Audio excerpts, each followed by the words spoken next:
អំពីសៀវភៅ The Psychology of Money ដោយលោក Morgan Housel គឺជាសៀវភៅហិរញ្ញវត្ថុដ៏ល្បីល្បាញបំផុតមួយដែលមិនបានបង្រៀនអ្នកពីរបៀបវិភាគ charts ឬស្វែងរកភាគហ៊ុនឡើយប៉ុន្តែសៀវភៅនេះផ្ដោតលើឥរិយាបថនិងទំនាក់ទំនងផ្លូវចិត្តរវាងមនុស្សនិងលុយលោក Housel បានបញ្ជាក់ថាការគ្រប់គ្រងលុយកាក់បានល្អមិនមែនអាស្រ័យលើភាពឆ្លាតវៃរបស់អ្នកនោះទេប៉ុន្តែវាអាស្រ័យលើរបៀបដែលអ្នកធ្វើសកម្មភាពចំពោះលុយខាងក្រោមនេះជាសេចក្តីសង្ខេបនៃមេរៀនគន្លឹះសំខាន់ៗទាំង7ដើម្បីផ្លាស់ប្ដូរផ្នត់គំនិតហិរញ្ញវត្ថុរបស់អ្នក1គ្មាននរណាម្នាក់ឆ្កួតឡើយឬ no one's crazy មនុស្សម្នាក់ៗមានបទពិសោធន៍ជីវិតនិងការឆ្លងកាត់សេដ្ឋកិច្ចខុសៗគ្នាអ្នកដែលធំដឹងក្តីក្នុងសម័យសេដ្ឋកិច្ចធ្លាក់ចុះនិងមានរបៀបចាយប្រាក់និងវិនិយោគខុសពីអ្នកដែលធំដឹងក្តីក្នុងសម័យសេដ្ឋកិច្ចរីកចម្រើនដូច្នេះការសម្រេចចិត្តហិរញ្ញវត្ថុដែលមើលទៅហាក់ដូចជាឆ្កួតលីលាសម្រាប់អ្នកវាអាចជារឿងសមហេតុផលបំផុតសម្រាប់អ្នកដទៃ2ភាពខុសគ្នារវាងការក្លាយជាអ្នកមាននិងការរក្សាភាពមានបានឬ getting rich versus staying richការក្លាយជាអ្នកមានទាមទារឲ្យអ្នកមានភាពក្លាហានហ៊ានប្រថុយប្រថាននិងមានសុទិដ្ឋិនិយមឬការមើលឃើញអ្វីៗសុទ្ធតែអាក្រក់ឬពិបាកការរក្សាភាពមានបានទាមទារអ្វីដែលផ្ទុយស្រឡះគឺការបន្ទាបខ្លួនភាពវៃឆ្លាតក្នុងការខ្លាចបាត់បង់និងការទទួលស្គាល់ថាទ្រព្យសម្បត្តិដែលរកបានអាចនឹងរលាយបាត់ទៅវិញប្រសិនបើខ្វះការប្រុងប្រយ័ត្ន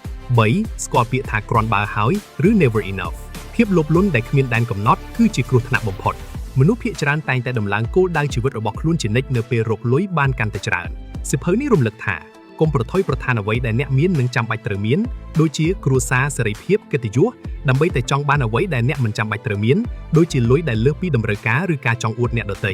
4អាចកំបាំងនៃឥទ្ធិពលគួបផ្សំគ្នាឬ confounding compounding លោក Housel បានលើកឧទាហរណ៍ពីលោក Warren Buffett ថាទ្រព្យសម្បត្តិដ៏មហាសាលរបស់គាត់មិនមែនមកពីគាត់ជាអ្នកវិភាគពូកែដាច់គេនោះទេប៉ុន្តែគឺមកពីគាត់បានវិនិយោគតាំងពីអាយុ10ឆ្នាំមកទល់ពេលនេះជាង80ឆ្នាំហើយការវិនិយោគដែលទទួលបានផលចំណេញល្អល្មមប៉ុន្តែធ្វើបានក្នុងរយៈពេលវែងបំផុតនិងបង្កើតលទ្ធផលដ៏អស្ចារ្យដែលអ្នកនឹកស្មានមិនដល់ពេលវេលាគឺជាកត្តាការប្រាក់បន្សំដ៏មានឥទ្ធិពលបំផុតនៃលុយ5ទ្រព្យសម្បត្តិពិតប្រាកដគឺអ្វីដែលអ្នកមើលមិនឃើញឬ wealth is what you don't seeលោក Housel បានបែងចែកដាច់ស្រឡះរវាង rich និង wealth rich ឬភាពហ៊ឺហាគឺជារបស់ដែលមើលឃើញខាងក្រៅដូចជាឡានទំនើបផ្ទះវិឡាទូរស័ព្ទថ្លៃៗវាបង្ហាញពីចំណូលបច្ចុប្បន្នឬបំណុលដែលគេយកមកទិញរបស់ទាំងនោះ wealth ឬទ្រព្យសម្បត្តិពិតគឺជាលុយដែលមិនទាន់បានចាយវាជាភាគហ៊ុនដែលមិនទាន់លក់ជាប្រាក់ក្នុងធនាគារ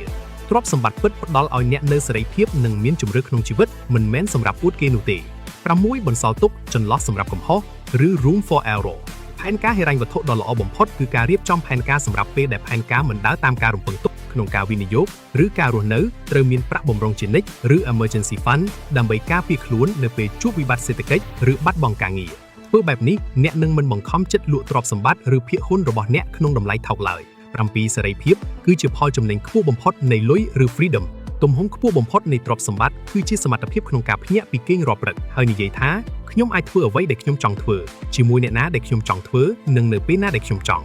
ការមានលុយច្រើនមិនមែនដើម្បីទិញរបស់របរដេញសេរីនោះទេប៉ុន្តែដើម្បីទិញសេរីភាពលើពេលវេលាខ្លួនឯងសៀវភៅនេះចង់ប្រាប់យើងថាការគ្រប់គ្រងហិរញ្ញវត្ថុផ្ទាល់ខ្លួនមិនមែនជាវិទ្យាសាស្ត្ររឹងមាំដែលមានរូបមន្ត 1+1 ស្មើ 2 នោះទេប៉ុន្តែវាជាសិល្បៈនៃការគ្រប់គ្រងចិត្តចូលផ្ដោតលើការសន្សំសំចៃបន្ទាបខ្លួនវិនិយោគរយៈពេលវែងនិងប្រើប្រាស់លុយដើម្បីទិញសេរីភាពមិនមែនទិញការកោតសរសើរពីអ្នកដទៃឡើយកុំភ្លេចចុច like and subscribe ដើម្បីទទួលបានចំណេះដឹងល្អៗនិងវីដេអូថ្មីៗជាបន្តបន្ទាប់ទៀតពីខ្ញុំ eBoy Trader